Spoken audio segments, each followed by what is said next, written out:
রাতের আধারে যারা সেজদাতে রায়, দু চোখের শ্রুতে নদী যেন বয়। ছলনার হাতছানি যতই আসুক, পেছনে ফিরেও সে তাকায় না, যাদের হৃদয়ে আছে আল্লাহর ভয়। ভুল করে ফেলছেন, আরে ভুল তো সবাই করে। পাপ হইছে, আরে পাপ তো সবার আছে, আমরা সবাই পাপী, সবাই পাপী। যত পাপ হোক, ভুল হোক, অন্যায় হোক, অনুতপ্ত হয়ে তওবা করে ওযু করে জায়নামাজটা বিছিয়ে সেজদা দিয়ে চোখের পানি ছাড়েন।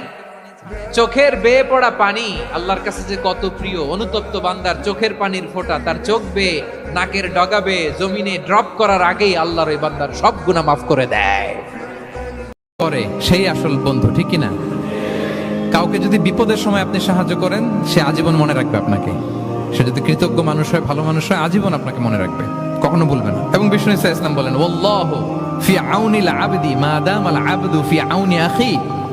আল্লাহ তাআলা ততক্ষণ পর্যন্ত বান্দার সাহায্যে থাকে যতক্ষণ বান্দা তার ভাইয়ের সাহায্যে থাকে। তাহলে আপনি যদি আল্লাহর সাহায্য চান, আপনার কি করতে হবে বলেন তো? আপনার ভাইকে সাহায্য করতে হবে। আমি আমার ভাইকে সাহায্য করলে আল্লাহর পক্ষ থেকে সাহায্য নাজিল হবে। আল্লাহ বলে, এই বানি আদম, দাও দাও, তুমি দিলে আমি তোমারে দেব। আনফিক উনফিক আলাই, এই বানি আদম দাও, আমি তোমারে দেব। সুবহানাল্লাহ। আমরা অন্যরে দিতে চাই না, কিন্তু ওনার কাছ থেকে চাই। তাহলে আল্লাহর সাহায্য পাওয়ার প্রথম শর্ত হচ্ছে মানুষকে সাহায্য।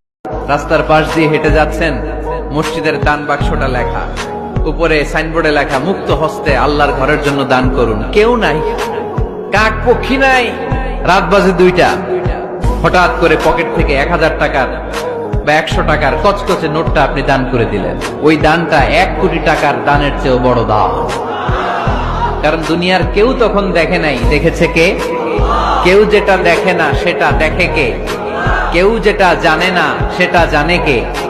সবার চোখ ফাঁকি দেয়া গেলেও আমার আল্লাহর চোখ ফাঁকি দেয়া যায়? এজন্য দান করতে হবে একজনের খুশির জন্য।